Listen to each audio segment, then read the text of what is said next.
সন্ধ্যা মুখোপাধ্যায় এক সাক্ষাৎকারে বলেছিলেন, হেমন্তদা এত সামাজিক ছিলেন, যাঁরাই তাকে যে কোনো ব্যাপারে নেমন্তন্ন করেছেন তিনি হাসি মুখে হাজির সেখানে, তা সে পাড়া প্রতিবেশী হোক অথবা গানের জগতের কেউ। বালিগঞ্জ ফাঁড়ির কাছে শিক্ষা প্যালেসে হেমন্তদার ছেলে জয়ন্তর বিয়ের আয়োজন হয়েছিল। ওখানে বিভিন্ন ক্ষেত্রের বহু বিশিষ্ট মানুষের পাশাপাশি সাধারণ মানুষের ভিড়ও আমার চোখে পড়েছে। হেমন্তদার সঙ্গে সকলের এত ভালো সম্পর্ক ছিল। আসলে উনি ছিলেন আম জনতার মনের মানুষ। হেমন্ত মুখোপাধ্যায়ের স্মৃতিতর্পণে বারবার আবেগপ্রবণ হয়ে পড়েন সন্ধ্যা মুখোপাধ্যায়। গায়ক ও সুরকার দুটো ক্ষেত্রেই হেমন্তদা খুব বড় মাপের ছিলেন। আমার মতে গায়ক হিসেবেই উনি বেশি সফল। বাংলা হিন্দি মিলিয়ে এত ভালো গান গেয়েছেন। তবে সুরকার হিসেবেও তার প্রতিভার পরিচয় পেয়েছি ছবির গান, এমনকি আধুনিক গানেও। ওর সুরে আমি অজস্র গান গেয়েছি। হেমন্তদার সবচেয়ে বড় গুণ ছিল সহজের ওপর চমৎকার সুর করতেন। প্রথমে গীতিকারের কাছে গানের কথাগুলো ভালো করে শুনে নিতেন, তারপর যিনি গাইবেন তাকে ধীরে ধীরে পুরো গানটা তুলিয়ে দিতেন। এই গান তোলানোর সময় আর্টিস্টকে ফ্রি হ্যান্ড দিয়ে রাখতেন।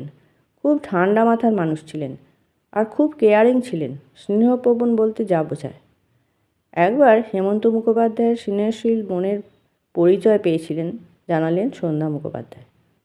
অভিভাবকের মতো ছিলেন হেমন্তদা। একবার শিবরাত্রির দিন বার্নপুর না আসানসোলে হেমন্তদা ও আমার ফাংশন ছিল। ফাংশন শেষ হতে রাত 1টা-1:30 হয়ে গেল। ওখানে ডুয়েট গাইতে হয়েছিল। রাতের ট্রেন ধরে আমরা কলকাতায় ফিরব। স্টেশনের ক্যাফেটেরিয়ায় আমাদের কয়েকজনের খাওয়া দাওয়ার ব্যবস্থা করা হয়েছিল। খেয়ে দিয়ে আমরা ট্রেনে উঠলাম।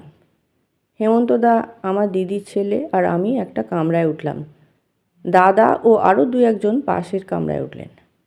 হেমন্তদার সঙ্গে একটা বড় চামড়ার ব্যাগ ছিল, তাতেই উনি চাদর, ফোলানো বালিশ এসব নিয়ে এসেছিলেন। হেমন্তদা ওপরের বাঙ্কে বিছানা করে নিলেন। আমাকে বললেন, তুই কি পাতবি? ওর থেকে একটা চাদর আমাকে দিয়ে বললেন, এটা পেতে শুয়ে পড়। আর একটা চাদর দিয়ে বললেন, এটা ভালোভাবে গুটিয়ে বালিশ করে নে। তাই করলাম। নিজেরই দাদা যেন তার বোনকে বলছেন। সেই মুহূর্তে এটাই মনে হয়েছিল আমার। হেমন্ত মুখোপাধ্যায়ের বড় মনের পরিচয় দিতে গিয়ে আরও 2-1টা ঘটনার কথা বলেছিলেন সন্ধ্যা মুখোপাধ্যায়। একবার বর্ধমানের কালনায় একটা ফাংশানে গিয়েছিলেন তিনি। ওই ফাংশানে হেমন্ত মুখার্জি রয়েছেন। ওরা আলাদা আলাদা গাড়ি ভাড়া করে গিয়েছিলেন। সন্ধ্যা মুখোপাধ্যায় বললেন, ফাংশনের পর আমার গাড়িতেই কলকাতায় ফিরছি। ভোর 4টে রওনা হয়েছিলাম। কপাল খারাপ, মাঝ রাস্তায় আমাদের গাড়িটা হঠাৎ খারাপ হয়ে গেল। গাড়িতে আমার মেজদা, আমার এক ভাইপো আর একজন ছিলেন। খুব চিন্তা হচ্ছে কি করব। হঠাৎ দেখলাম হেমন্তদার গাড়িটা আসছে।